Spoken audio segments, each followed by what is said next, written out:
जी हाँ दोस्तों, पवन सिंह बहुत दिनों के बाद अपना पोस्ट करते हैं सोशल मीडिया पर। उनके फैन बहुत ज्यादा उस पोस्ट को हवा उड़ा रहे हैं, तो इसी पे बात करते हैं। और खेसारी लाल के गाना झाड़ लिए राजा जी पे बात करेंगे। जब तक बने रहिए हमारे चैनल आरआरपी साथी पर। आप लोग पहला बार आए हैं तो आप लोगों से रिक्वेस्ट है कि चैनल को सब्सक्राइब कर दीजिए। आप लोग से प्लीज यार रिक्वेस्ट है, चैनल को सब्सक्राइब कर दो, सपोर्ट कर दो। और चलिए बात कर लेते हैं। तो पवन सिंह बहुत दिनों के बाद पोस्ट करते हैं सोशल मीडिया पर, क्योंकि पवन सिंह के लाइफ में अभी कुछ सही नहीं चल रहा है, इसलिए निराशा है। और बहुत दिनों के बाद पोस्ट किए हैं और उस चेहरा पर वो खिला हुआ चेहरा दिख नहीं रहा है, उदासी दिख रही है।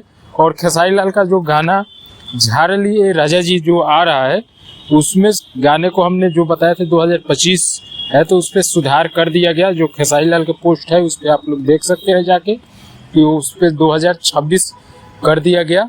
और वो गलती थी तो गलती सुधार लिया गया, क्योंकि कोई देखा नहीं होगा, बाय मिस्टेक अपलोड हो गया और उस पर सुधार हो गई।